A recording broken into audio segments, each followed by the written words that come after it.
Hello friends, legal lifeline में आपका स्वागत है। मैं राम गुर्जर और आज का हमारा टॉपिक है भारतीय संविधान के अंतर्गत अनुच्छेद 21 प्राण और दैहिक स्वतंत्रता का अधिकार। तो दोस्तों आइए हम देखते हैं आर्टिकल 21 प्राण और दैहिक स्वतंत्रता का अधिकार। अनुच्छेद 21 यह उपबंधित करता है कि किसी व्यक्ति को उसके प्राण और दैहिक स्वतंत्रता से वंचित नहीं किया जाएगा, किंतु विधि द्वारा स्थापित प्रक्रिया के अनुसार उसे इस अधिकार से वंचित किया जा सकता है। सभी अधिकारों में श्रेष्ठ प्राण और दैहिक स्वतंत्रता का अधिकार है, जिसे अनुच्छेद 21 द्वारा संरक्षण प्रदान किया गया है। अनुच्छेद 21 सभी व्यक्तियों को मिला है और सब पर लागू होता है। यह अनंत समय के लिए मिला है, चाहे देश में कैसी भी स्थिति हो, तब भी यह अधिकार प्रक्रिया में रहता है या जीवित रहता है। प्राण शब्द का अर्थ है जीने का अधिकार। किसी भी व्यक्ति को जीवन जीने का अधिकार है और यह अधिकार उसका सर्वोच्च अधिकार माना जाता है। दैहिक स्वतंत्रता मनुष्य को मनुष्य होने के नाते और उनकी देह या व्यक्ति को पूर्ण व्यक्ति बनने के लिए जो आवश्यक तत्व होते हैं वह दैहिक स्वतंत्रता में शामिल है। विधि द्वारा स्थापित प्रक्रिया। विधि द्वारा स्थापित प्रक्रिया का अर्थ ऐसी प्रक्रिया से है जो ऋजु, न्यायपूर्ण और युक्तियुक्त हो, यानी फेयर, जस्ट एंड रिजनेबल हो, और ऐसी प्रक्रिया के अनुसार किसी व्यक्ति को उसके प्राण और दैहिक स्वतंत्रता के अधिकार से वंचित किया जा सकता है। आइए इसे एक केस की सहायता से समझते हैं। ए.के. गोपालन वर्सेस मद्रास राज्य। इस केस में एक व्यक्ति को निवारक निरोध अधिनियम 1950 के अधीन बंदी बना लिया गया। उसने अपने निरोध की विधि मान्यता को निम्न आधारों पर चुनौती दी कि यह अनुच्छेद 19 का उल्लंघन है, दूसरा अनुच्छेद 21 का उल्लंघन है। इस केस में सुप्रीम कोर्ट ने विधि द्वारा स्थापित प्रक्रिया का क्षेत्र बढ़ाकर ऐसा स्थापित कर दिया जो रज्जु, न्यायपूर्ण और युक्तियुक्त है, वह विधि की प्रक्रिया है। Maneka Gandhi versus union of India. इस केस में सुप्रीम कोर्ट ने एक नया आयाम दिया, अनुच्छेद 21 को, और इसके क्षेत्र को अत्यंत विशद बना दिया। इसमें कोर्ट ने यह निर्धारित किया कि प्राण का अधिकार केवल भौतिक अस्तित्व तक ही सीमित नहीं है, बल्कि इसमें मानव गरिमा को बनाए रखते हुए जीवन जीने का अधिकार है। इस केस में सुप्रीम कोर्ट ने प्रक्रिया का अर्थ अत्यंत विस्तृत कर दिया और कहा कि विधि की प्रक्रिया वह होगी जो सही, न्यायपूर्ण तथा युक्तियुक्त हो। यह एक नैसर्गिक सिद्धांत है। प्राण और दैहिक स्वतंत्रता के अधिकार में कुछ अधिकार अंतर्निहित है जिनका अध्ययन हम करेंगे। पहला, एकांतता का अधिकार, राइट टू प्राइवेसी। प्राण और दैहिक स्वतंत्रता के अधिकार में प्रत्येक व्यक्ति को एकांतता का अधिकार भी शामिल है, किंतु यह एब्सोल्यूट नहीं है। आइए इसे केस की सहायता से समझते हैं। गोविंद वर्सेस मध्य प्रदेश राज्य। इस केस में कोर्ट ने यह भी निर्धारित किया कि आर्टिकल 21 में एकांतता का अधिकार भी शामिल है, किंतु यह अत्यंतिक या एब्सोल्यूट नहीं है। इस अधिकार पर निर्बंधन लगाया जा सकता है। चरित्रहीन महिला को एकांतता का अधिकार, महाराष्ट्र राज्य वर्सेस मधुकर नारायण। इस केस में सुप्रीम कोर्ट ने यह भी निर्धारित किया कि एक चरित्रहीन महिला को भी एकांतता का अधिकार प्राप्त है और उस पर कोई हस्तक्षेप नहीं कर सकता है। फोन टेप करना एकांतता के अधिकार का हनन है। आइए इसे एक केस की सहायता से समझते हैं। People's union for Civil Liberties versus union of India.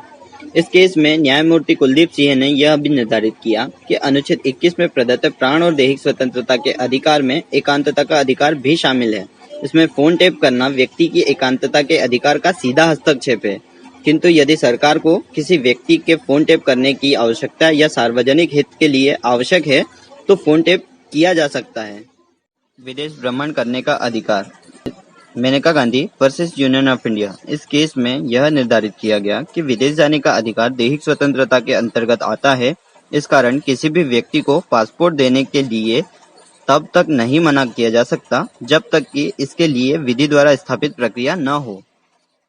मानव गरिमा के साथ जीवन व्यतीत करने का अधिकार, Francis Corelli versus union of India. इस केस में यह भी निर्धारित किया गया कि अनुच्छेद 21 में प्रदत्त प्राण या लाइफ शब्द का अर्थ पशु के समान जीवन जीने से नहीं, बल्कि मानव गरिमामयी जीवन जीने का अधिकार है। प्रत्येक व्यक्ति को यह अधिकार प्राप्त है। People's union for democratic rights versus union of India. इस केस में एशियाड खेलों की योजनाओं में कुछ कर्मचारी कार्य कर रहे थे, किंतु उनको उचित मजदूरी नहीं मिलती थी, जो कि अनुच्छेद 21 में प्रदत्त मानव गरिमा के साथ जीविकोपार्जन के अधिकार का उल्लंघन है। जीविकोपार्जन का अधिकार, आइए इसे केस की सहायता से समझते हैं। Olga Tellis versus municipal corporation Mumbai. It's a very important case. इस केस में बॉम्बे म्युनिसिपल कॉर्पोरेशन ने ठेलों पर व्यापार करना प्रतिबंध कर दिया, जिससे जो व्यक्ति ठेलों पर व्यापार करते थे उनकी जीविकोपार्जन के अधिकार का हनन हो गया। ओलेगा तेलिस नामक एक व्यक्ति जो ठेला व्यापारी थे, उन्होंने केस कर दिया कि आपने हमें अनुच्छेद 21 के अंतर्गत जीविकोपार्जन का अधिकार दिया है, किंतु आप हमें ठेलों पर व्यापार करने से प्रतिबंध लगा रहे हैं, तो हम अपनी जीविकोपार्जन करें कैसे। सुप्रीम कोर्ट ने यह निर्धारित किया कि ठेलों पर व्यापार करना प्रतिबंध न लगाकर जिस स्थान पर आवश्यक हो वहां रोक लगा दी जा सकती है, बाकी स्थानों पर व्यापार कर सकते हैं। प्राण और दैहिक स्वतंत्रता के अधिकार के अंतर्गत आहार पाने का अधिकार। आइए इसे केस की सहायता से समझते हैं। PUCN versus union of India 2000। इस केस में सुप्रीम कोर्ट ने यह भी निर्धारित किया कि ऐसे लोग जो खाना या खाद्य सामग्री के लिए सक्षम नहीं हैं और भूख से पीड़ित है, उन्हें मुफ्त खाद्य सामग्री पाने का अधिकार है। यह भी अनुच्छेद 21 में प्राण और दैहिक स्वतंत्रता में सम्मिलित है। निःशुल्क विधिक सहायता पाने का अधिकार। आइए इसे केस की सहायता से समझते हैं। MM हास्काट वर्सेस महाराष्ट्र राज्य। इस केस में सुप्रीम कोर्ट ने यह भी निर्धारित किया कि किसी सिद्धदोष व्यक्ति को हाईकोर्ट में अपील फाइल करने का अधिकार है, निःशुल्क विधिक सहायता पाने का अधिकार है, जजमेंट की निःशुल्क कॉपी पाने का अधिकार है और ऐसी सहायता करना राज्य का कर्तव्य है।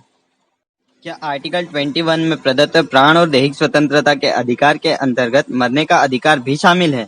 आइए इन्हें कुछ केस लॉस की सहायता से समझते हैं।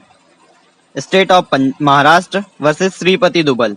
इस केस में बॉम्बे हाईकोर्ट ने यह भी निर्धारित किया कि जीने के अधिकार में मरने का अधिकार भी शामिल है और यह धारा 309 IPC को असंवैधानिक घोषित करता है।